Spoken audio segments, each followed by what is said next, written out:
मैं आपको एक बात बता रहा हूँ कि हम बहुत सारे लोग अल्लाह ताला ने 7 अरब लोग बनाए हैं। जैसे सबकी शक्लें मुख्तलिफ हैं, सबकी आवाज़ें मुख्तलिफ हैं, सबकी आँखों की जो रेटिना है वो मुख्तलिफ हैं, सबके फिंगरप्रिंट्स मुख्तलिफ हैं। इस तरह सबकी सोचें भी मुख्तलिफ हैं, मुख्तलिफ मिजाज के लोग बनाए हैं और अल्लाह हमसे चाहते हैं कि हम सब जुड़ के चलें। एक सोच है हम बहुत सारे लोगों की कि हमारे मुल्क में गुर्बत है। कल भी मैं एक जगह बैठा शाम में तो सुनता ही रहा मैं बहुत, क्योंकि अल्लाह ताला ने इंसान को 2 कान दिए इसलिए कि ज़्यादा सुना करे और एक मुंह इसलिए दिया कम बोला करे। हमारा ज़रा निज़ाम उल्टा चल पड़ा है, बोलने का ज़्यादा शौक़ है, सुनने का कम। तो एक बहुत सारी जहाँ, क्योंकि मेरा इंटरेक्शन लोगों से बहुत ज़्यादा होता है, बहुत सारी सोच है गुर्बत ख़त्म कर दो, गुर्बत।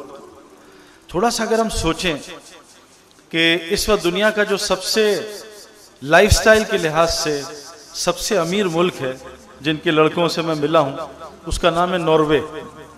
नॉर्वे में जो एक सबसे यानी लो क्लास आदमी है दुनियावी लिहाज से, उसकी जो सालाना सैलरी है वो पाकिस्तानी तकरीबन 1 करोड़ रुपए है। 1 करोड़ रुपए यानी तकरीबन 9 लाख रुपए महीने के। तो ये तो बहुत एनफ हो जाना चाहिए।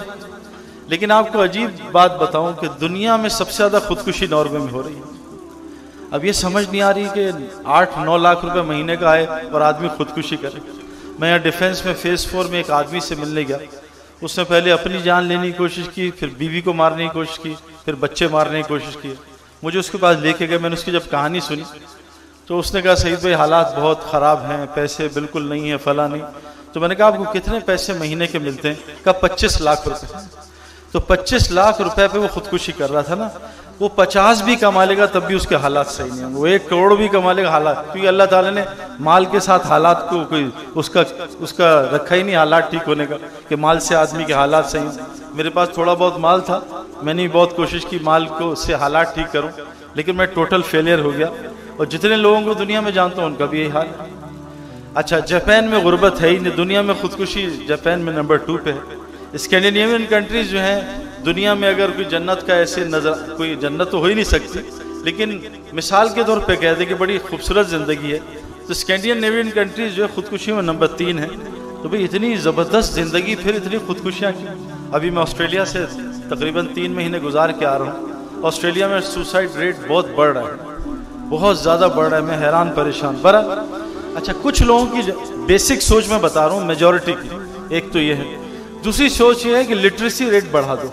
सिर्फ मैं ये नहीं कह रहा ये नहीं करना चाहिए, मैं ये नहीं कह रहा माल नहीं कमा, बिल्कुल कि मैं भी कमाता हूँ माल आखिरत बनाने का जरिया है। माल से तो वो होगा जो अल्लाह चाहेंगे ना। अल्लाह ताला ने फिर कारून के माल से उसका क्या हशर किया, कितना उसको जलील किया। और अल्लाह ने हज़रत उस्मान गनी रज़ियल्लाहु अन्हु के माल से, अब्दुर्रहमान बिन औफ रज़ियल्लाहु अन्हु के माल से उनको कितनी इज्जत दी। तो माल बज़ाहिर खुद कुछ भी नहीं। जैसे आग इब्राहीम अलैहिस्सलाम को जला ना सकी, हमें जला देगी। आग में कुछ नहीं, वो अल्लाह जलाते हैं या अल्लाह उसमें पाल के दिखाते। ऐसे ही माल है, किसी को जलील करेगा, किसी को इज्जत देगा। मेरे एक जानने वाले, उन्होंने अपने बच्चे को नई गाड़ी फरारी लेके दी दुबई में, नई गाड़ी। बच्चा ड्राइव करने गया तो गाड़ी का एक्सीडेंट हुआ और गाड़ी वहीं जल गई और बच्चा भी उसके साथ जल गया। तो माल खुशियां लाएगा, गम लाएगा, ये ऊपर से तय है, ये तो अल्लाह ही जानता है। कुछ लोगों की सोच है सिर्फ लिटरेसी रेट पे मेहनत करो। वो लिटरेसी रेट पे मेहनत कर रहे हैं, लेकिन मसला ये है कि मैं एज अ पढ़ा लिखा इंसान हूँ, मुझे पता है सबसे ज़्यादा जो है ना अदब जो है ना वो पढ़े लिखों में नहीं होता। सबसे ज़्यादा दीन की बात करना मुश्किल है पढ़े लिखे लोगों से, क्योंकि उनको जो दीन की बात होती है ना वो अपनी समझ होती है ना। जैसे एक आदमी गया किसी दुकान पे, उसने कहा भाई ये फ्रिज कितने का है? उसने कहा चलो यहाँ से निकल जाओ। तो भाई कीमत तो बताऊंगा, दफ़ा हो जाएगा। अगले दिन बेचारा वो कोई अपना बाल सेट करके गया, चेंज करके, फिर कहा ये फ्रिज कितने का? तुम कल भी आए थे, बदतमीज आदमी, दफ़ा हो जाए। तीसरे दिन वो रुमाल बांध के गया, सिर्फ आंखें नजर आई। कहा भाई ये फ्रिज कितने का? उनका 4थी दफ़ा है ना, अब थोड़े डंडे पड़ेंगे। उनका ये बता दो मुझे पहचाना कैसे? कहा बेवकूफ़ 3 दिन से अलमारी को फ्रिज कह रहा है, तुझे पहचाने नहीं? तो जो गलत पढ़ लिख जाए ना उसको सही करना, टेढ़ी दुम को ठीक करना बहुत मुश्किल काम है। अब लिटरेसी रेट श्रीलंका का 98% है, 98%। हालात बहुत ख़राब है। लिटरेसी रेट इंडिया में एक जगह केरला, वहाँ मैच भी खेले थे कोचिन, उसका 100% है। हालात बहुत ख़राब है। मेरे प्यारो, हालात का अल्लाह ने किसी सबब के साथ ताल्लुक़ नहीं रखा, हालात का ताल्लुक़ अपने दीन के साथ रखा है। ये तयशुदा बात है, सारा कुरान